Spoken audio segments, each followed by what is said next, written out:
Build your own net dream. This is the acronym for Byond, a community-driven website where creators can come together and build their own indie games, with many of them being online multiplayer games specifically. During the early 2010s, I found this website by mere coincidence when searching for free online multiplayer games when I was bored one night. Byond became a prominent multiplayer site that I would frequent for a few months once I discovered it because of its simplistic nature. You see, Byond is one of the first free software suites that people could use to create simple online multiplayer games, launching all the way back in 1996, similar in time frame to another game we covered previously, aka Well of Souls. Byond has a decent network of small role-playing, puzzle, action, anime, and other games hosted on the website, with many of them having the option to download to your own PC and host a server for. Within the past few years though, I checked out the website again and saw that many of the games I used to play back in 2012 had either been removed or were completely barren of players. While Byond was never really popular in the first place, it still deserves to have some sort of recognition. With current population and presence online being at an all-time low, what caused such a decline in interest for the website? Was it a natural evolution in gaming over the years, or was it something else? Let's talk about some of Byond's history and then ask you, the viewer, the question: is Byond dead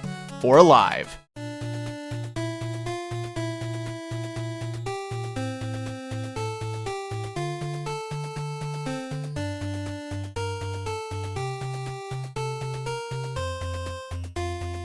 Looking through some old documentation for Byond, the creation suite, as I stated, was concepted sometime back in 1994. From various little snippets and articles I could find, the idea was kicked around by founders Dan and Tom. The idea was to create an online game for people to play, and as their ideas grew, it eventually turned into the concept of allowing others to build their dream game using a platform they instead create. Originally, the idea would come to be called DUNG.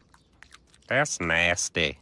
Which stood for Dantom's Universal Network Game. Obviously, it was rebranded to Byond at some point, probably due to the not so appealing previous name. The suite provides a set of tools for creating games with the ability to launch them and host multiplayer servers for others to join. Once again, this concept is similar to the game Well of Souls and Grawl, in which users were given this creative engine to build games within. Nowadays, obviously you have much more sophisticated game engines like Unreal and Unity, but back then the concept of building your own game with a free toolset was a pretty sweet idea. Using the Wayback Machine, the earliest snapshot of the site I could find when the software was called DUNG is back in 1998. The site indicates that the software would allow you to create your own games, play with people from across the world, and much more, which back in 1998 was amazing considering online gaming was still in its infancy. I couldn't find much on the history during its 1994 to 1997 years, but I would assume the two owners of the company, Dan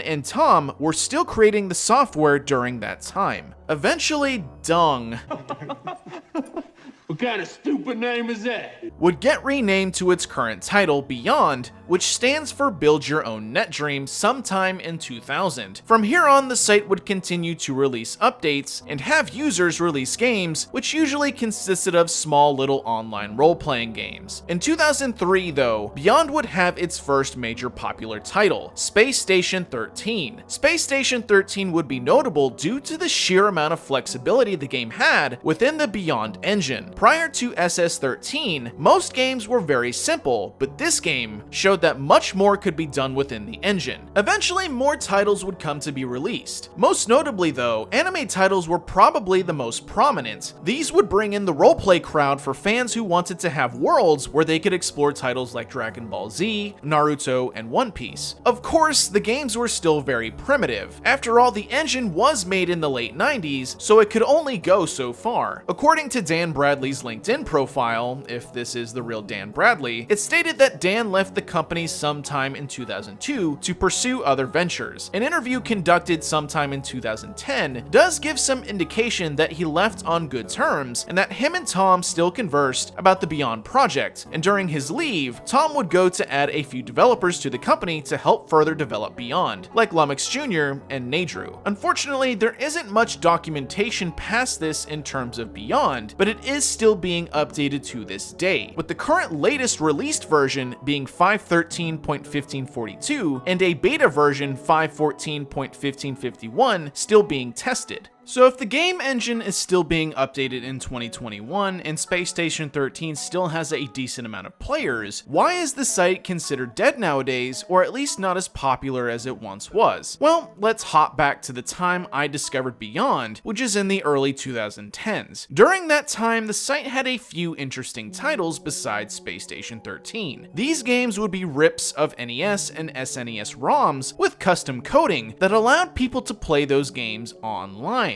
which to me was badass. Some of my favorite games on the site would be Final Fantasy The Hunting Grounds, Final Fantasy Legacy, and Dragon Warrior Shadows of Erdrick. I've also mentioned a few times in this video that many of the games hosted on the site are anime titles like Dragon Ball or One Piece. Well, eventually those IP owners caught wind of these games, and there was a pretty massive removal of those titles. A lot of the bigger population titles were wiped out overnight, which led to much of the community leaving. Some of these titles did eventually make their way back to Byond, but with a different coat of paint to avoid legal issues. For instance, Nostalgia was born because of this. It was created in the Byond engine, which was supposed to be an MMORPG that mimicked an NES title. Unfortunately, not only did Byond suffer a population hit after titles were removed due to copyright, many developers just sort of left the big projects on the site either due to lack of motivation or to just move on to better engines like Unreal and Unity. Nowadays, you are lucky to find a game that's not one of the popular RP servers to have more than 5 players. That, and due to the fact that Byond was just never really an overly popular site in the first place, has led to its present day state. Byond has more or less become a site that hosts Space Station 13, with that game having over 1,000 players daily. Some other titles do break over 100 players, but they are generally roleplay servers or anime games that have somehow avoided copyright issues. For now, it seems like Byond will most likely never break free of its current standing. I feel that in 2021, the site is just too niche to really break out and become mainstream, especially with its dated feel. Gamers like me can appreciate its old school nature and pop in every now and then, but that's really all the site has become: a nostalgia trip, a glorified look into the past, and an example of how far we have come. Will Space Station 13 really be the only game that Byond is known for though? Or can it have another standout title that brings more attention to this fantastic little site in the future? Honestly, I can't say for sure. I've seen small indie MMORPGs and multiplayer games stand the test of time, and to see that Byond has lasted over 20 years is a pretty big achievement. It will always have its fans, but I don't think it will ever have that massive population it should have had back in its early days. Byond seems like it was used as a stepping stone for new creators to learn the tricks of the trade in making a game they always wanted to make. Sure, the graphics aren't fancy or anything, but sometimes imagination is all you need, and a few people to experience that imagination with. There's quite a few stories on Reddit and YouTube of creators or gamers sharing their memories of Byond. I'm going to be talking about a project that I worked on a long time ago. This project, right now it's in someone else's hands, but this is Final Fantasy Online. Obviously not the Final Fantasy Online that most people know, but I'm going to talk about the history of it. Byond is like the weird kid's lunch table because it may not look very enticing, but you will get sucked into the culture if you are enough of a loser. Byond could also be described as the church dinner, where you are given free food in the form of pixel art. So, that is Byond, everyone. A website that hosts small little indie games that is somehow still trucking in the year 2021. Now I turn to you, the audience. Have you ever heard of Byond before watching this video? Do you think Byond is dead? Comment below and let me know of your experiences with this, and maybe share some stories. Personally, I'm gonna go ahead and hop on a really old classic game I used to spend a couple nights on. I'll see you, ladies and gents, in the next video. Take care, everyone.